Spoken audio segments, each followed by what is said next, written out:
Bienvenue au salon Rétromobile, le rendez-vous des amoureux d'automobiles et de motos anciennes. La 44e édition se tient jusqu'au 10 février à la porte de Versailles à Paris.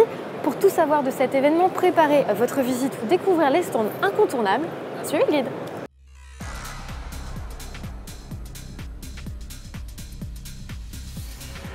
Le vintage n'a jamais été aussi moderne, nous confiait il y a quelques jours Gilles Vidal, directeur du design Peugeot et l'un des pères de ce concept e-légende, clin d'œil à la 504 coupée. Et c'est vrai, le marché de l'automobile ancienne a la cote et il séduit même de plus en plus de jeunes avec le boom des Youngtimers. Mais on fait tout de suite le point avec le directeur du salon Rétromobile, Jean-Sébastien Guichawa. Le marché de l'automobile ancienne en France est au top de sa forme. Aujourd'hui, nous avons plus d'1 million de véhicules anciens en France avec 200 000 utilisateurs. Les clientèles se jeunifient, alors j'en suis l'illustration. 90% des propriétaires de véhicules de collection ont des véhicules à moins de 25 000 euros. Je sais qu'actuellement, 15% des propriétaires de véhicules anciens ont une Youngtimer. Alors vous savez, un salon est le reflet d'une économie. Et depuis 2010, il faut savoir que Rétromobile a doublé sa surface par deux. Nous avons une surface de 73 000 m², c'est l'équivalent de 7 terrains de football. Un peu plus de 1000 véhicules sont exposés. Donc le marché de l'automobile ancienne se porte vraiment très bien. Citroën fait donc partie de ces marques les plus collectionnées en France et peut-être même dans le monde. Selon le site Interenchères, qui a publié une récente étude, les prix des modèles au chevron ont doublé en 8 ans, voire même triplé pour ce qui est de la 2 chevaux et de la DS. Icône que l'on retrouve dans l'important dispositif mis en place par Citroën pour son centenaire sur ce salon Rétromobile. 30 voitures sont exposées. Qui sont-elles? C'est Denis Huil, ambassadeur Citroën Héritage, qui se charge de faire les présentations. Alors le choix, c'était une longue réflexion parce qu'on a tellement de modèles à montrer que forcément c'est basé sur des véhicules qui sont très connus, très mythiques, mais on aurait pu en mettre beaucoup plus en voiture de série. Sur les protos et concept cars, c'était, je dirais, un petit peu plus facile parce que les protos commencent plutôt après la Deuxième Guerre mondiale et puis là on avait du choix, on a choisi ceux qui étaient le plus représentatifs de l'évolution du design fait par Citroën ou à l'extérieur, comme par exemple Camargue qui a été fait par Berton. Et sur la partie sportive, dès le début de l'histoire de Citroën, avec les croisières, c'est déjà une forme d'aventure sportive. Jusqu'à la dernière victoire de Sébastien Ogier au dernier Monte-Carlo, on avait un grand choix et là on a montré vraiment l'évolution d'année en année et c'est ça qu'on veut mettre en avant.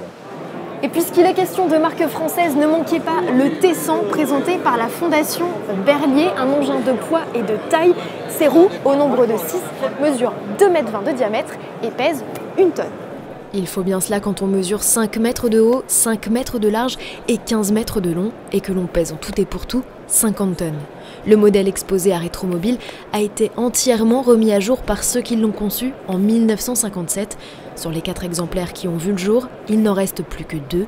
Utilisé sur des exploitations minières en Algérie principalement, il est surnommé le géant du désert et on comprend pourquoi. Du XXL au XXS, il n'y a qu'un pas, direction la passerelle entre les halls 1 et 2 pour découvrir une puce, la Mini. Elle fête cette année ses 60 ans. Une vingtaine de modèles sont exposés pour retracer son histoire et parmi les curiosités présentées, il y a ça. C'est un châssis qui a été dessiné par un ingénieur français, François Deschaux, et qui a été présenté au Salon de l'Auto 1947. C'est à partir de cette plateforme qu'Alec Issigonis a eu l'idée de créer la mythique Citadine. Lancée en 1959, elle s'est écoulée depuis à plus de 5 millions d'unités. Au fil des années, elle se transforme en idéale voiture de plage dans sa déclinaison Moke, s'offre quelques centimètres de plus en mode break et s'illustre sur le rallye Monte-Carlo dans sa dynamique version Cooper S.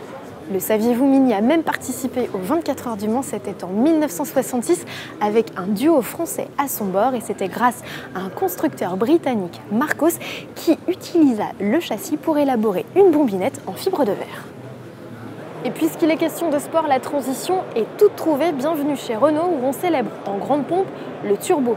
11 modèles survitaminés sont à l'affiche, dont cette célèbre RS10 qui fut la première monoplace turbo à gagner un Grand Prix de Formule 1. C'était à Dijon-Prenois en juillet 1979 avec Jean-Pierre Jabouille.